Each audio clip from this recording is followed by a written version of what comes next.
E nesse nosso último vídeo sobre a série de revoltas da República Velha, nós vamos falar sobre um grande movimento, na verdade, que é o tenentismo e as revoltas do tenentismo. O tenentismo, gente, ele vai começar em 1922 e ele vai se estender por toda a década de 1920. O estopim para as coisas acontecerem foi a eleição do Arthur Bernardes em 1922, que eles contestaram, mas algumas coisas vêm de antes. O tenentismo é uma revolta da baixa oficialidade do exército. O que isso quer dizer? É uma revolta de capitães, tenentes e cadetes. Por quê?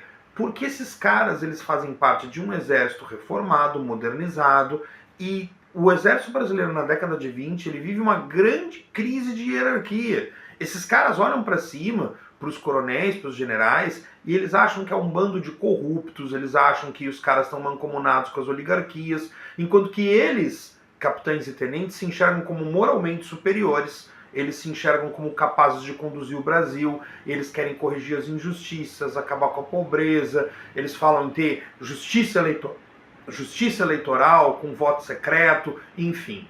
O primeiro grande movimento tenentista é logo em seguida a eleição do Arthur Bernardes, é um movimento que ficou conhecido como a Revolta do Forte de Copacabana. É aquele episódio onde 18 revoltosos acabaram se amotinando no Forte de Copacabana, tentando impedir a posse do Arthur Bernardes e não conseguiram.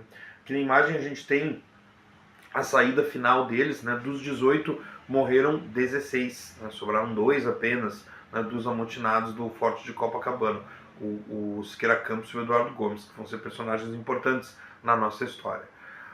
Além dos 18 que ficaram até o final, uma série de outros oficiais também estavam implicados no movimento, foram penalizados, e isso fez com que durante todo o governo do Arthur Bernardes a gente tivesse sempre um clima de revolta acontecendo, e pequenas revoltas estourando em quartéis no Brasil inteiro.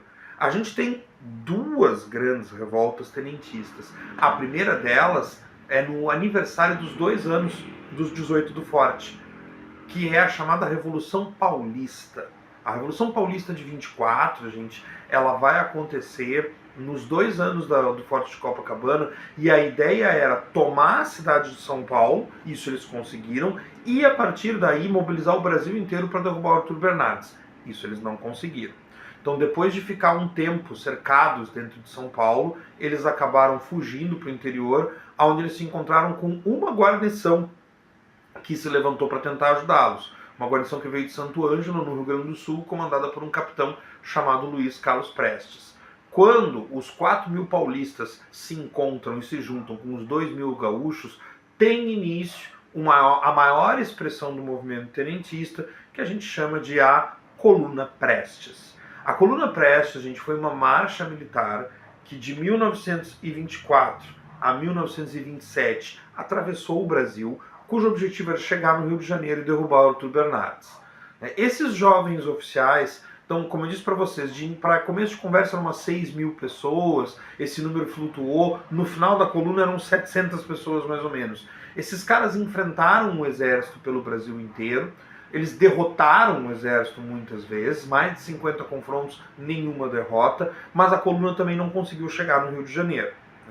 Acabou que o governo do Arthur Bernardes acabou em 1926 e a coluna acabou fugindo, enfim, para se exilar na Bolívia.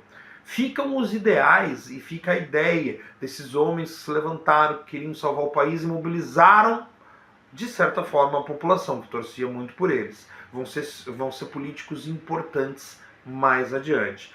De vitórias práticas, não tiveram nenhuma, mas levantaram uma bandeira de moralidade na política que foi bem importante daqui para frente.